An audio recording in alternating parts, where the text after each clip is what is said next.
So what do we think then about smartphone free zones? Do we think it's a good idea? Could Wirral schools collectively become that? Well, recently we heard from Stephen Gray, head teacher at Caldy Grange Grammar in West Kirby, about his new policy effectively banning phones during the school day. Well, that comes into force on Monday.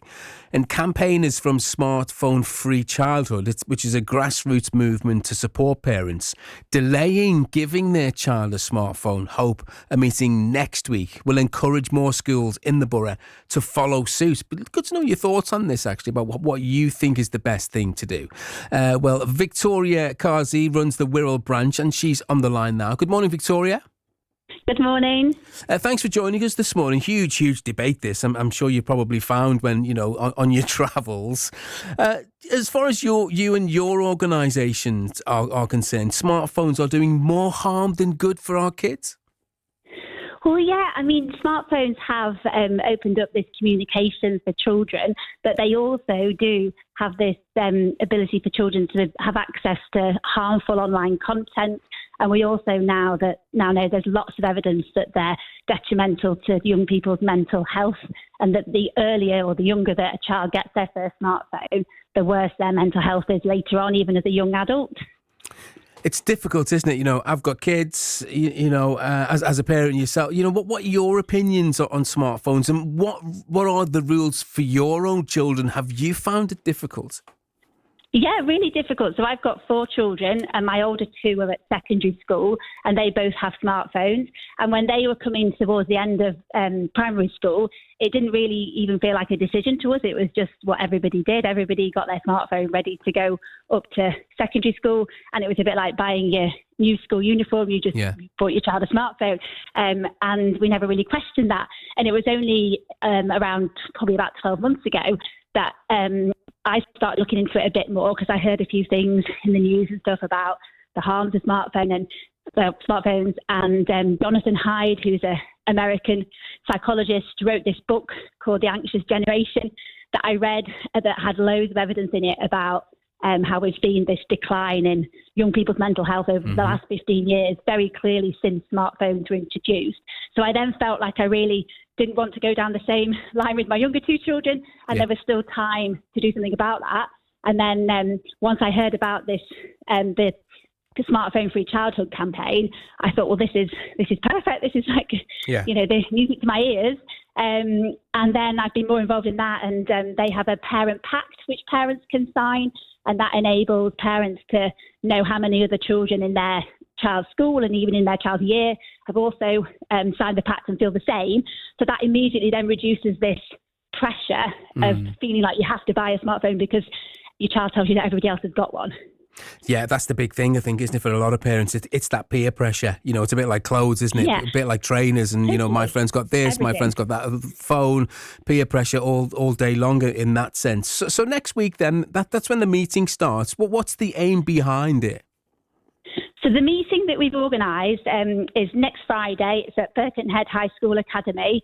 And we're hoping to bring together teachers and professionals who work with children to look at ways in which we can sort of safeguard rural children around smartphones and social media use, and hopefully start making steps towards more schools becoming smartphone free. Okay. So we do already have quite a few schools on the Wirral that are smartphone free, and there are going to be talks given by the head teachers from some of those schools.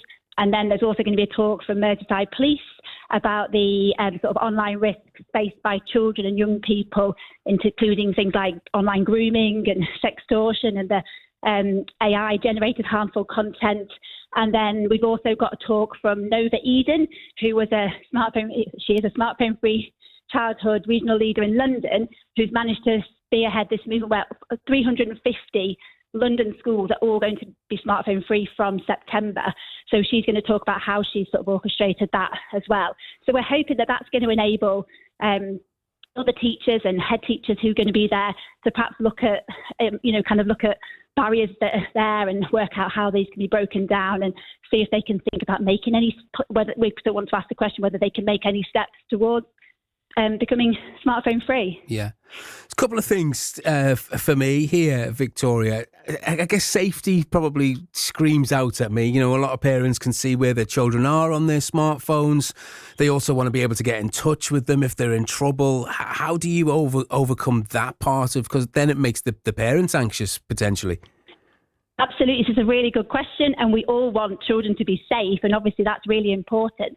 The problem is smartphones open up this door to other things like harmful content and group chats and this pressure to respond all the time, all hours of the day. So a simple phone, so a phone that still can make calls and make texts, is fine for emergencies or sort of last minute changes, and still makes their journeys, you know, if they go on journeys, they can be safe, but it just doesn't have this extra risk that the smartphones have. We know that over 500 children a day are getting mugged in the UK for their smartphone.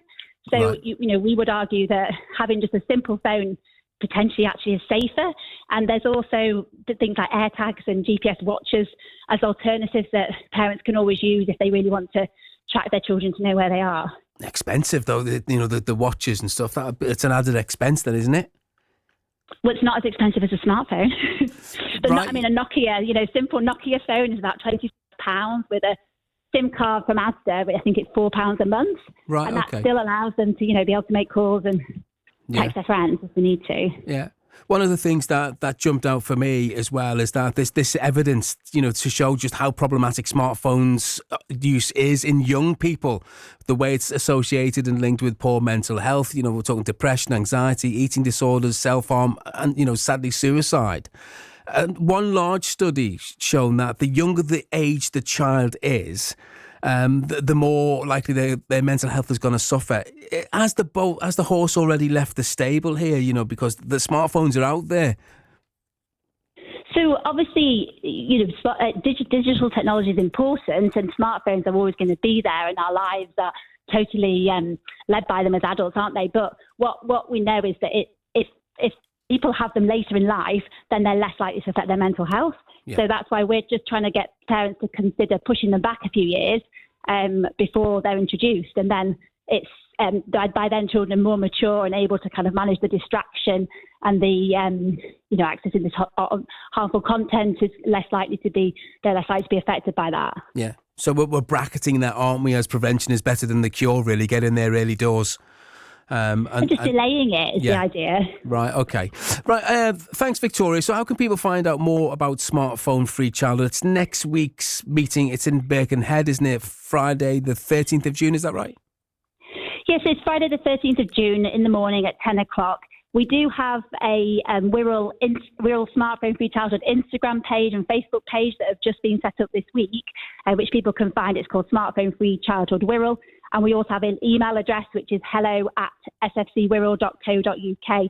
The meeting is not just for teachers and schools. We've got a whole range of professionals who work with children coming. We've got children's mental health workers, youth workers, staff from the family hubs, probation workers and safeguarding leads. So there's a whole host of different people come in and bring in their kind of expertise along. So if people feel like they want to come and it's relevant to them, then they're more than welcome to get in touch.